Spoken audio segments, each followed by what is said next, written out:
मान्यवर कांग्रेस विधायक दलर नेता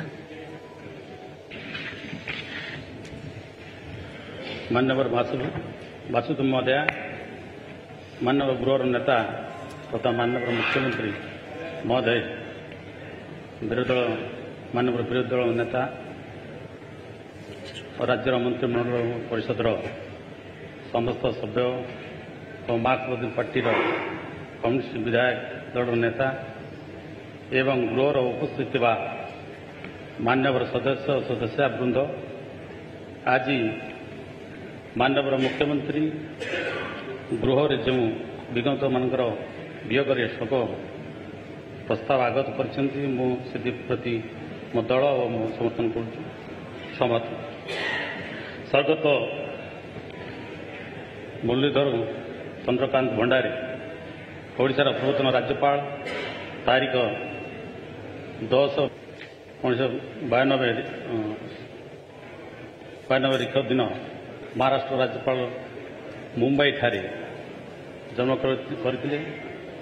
से 1980, 1982 एवं 1988 मसीह महाराष्ट्र राज्य राज्यसभा को निर्वाचित होते। से सुप्रीम कोर्टर वरिष्ठ वकील वो 1986 और 1987 मसीह सुप्रीम कोर्टर बार आसोसिएशन सभापति थे। तारीख 21/8/2007 ठारू तारीख 9/3/2013 पर्यंत ओडिशार राज्यपाल पद अलंकृत करथिले।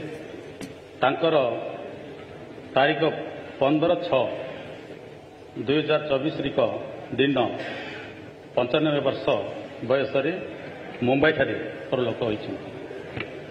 स्वर्गत सुरेंद्रनाथ नायक पूर्वतन उपबाचस्पति और पूर्वतन मंत्री तारीख 2/7/1933 दिन पुरी जिलार अणपणाठारे जन्मग्रहण करते। 1960 मसीह हस्तरंग ब्लॉक अध्यक्ष थे। 1971 और 1977, 1985 और 1990, 1986, 2000 एवं 2004 मसीह काकटपुर विधानसभा निर्वाचन मंडल ओडिशा विधानसभा को निर्वाचित होते। 1977 मसीह ओडिशार विधानसभा उपबाचस्पति होते। से ओडिशार राजस्व अबकारी पंचायतराज विद्यालय व गणशिक्षा एवं कृषि मंत्री पद अलंकृत करते। से मध्य 2009 मसीह योजना बोर्ड उपाध्यक्ष थे। तारीख 5/7/2024 दिन 92 वर्ष बयस परलोक होइछि। स्वर्गत दामोदर राउत पूर्वतन मंत्री तारीख 2/7/1982 दिन जगतसिंहपुर जिलार मल्लीपुर ठारे जन्मग्रहण करते। से 1977, 1980, 1990, 2000 और 2004 मसीह एरसमा विधानसभा निर्वाचन मंडल एवं 2009 व 2014 मसीह पारादीप विधानसभा निर्वाचन मंडल ओडिशा विधानसभा को निर्वाचित होते।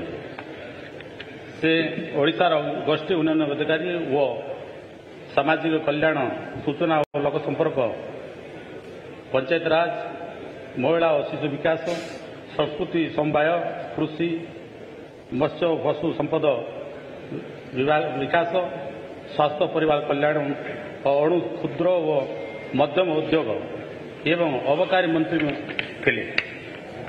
22/3/2024 दिन 82 वर्ष बयस परलोक घटी।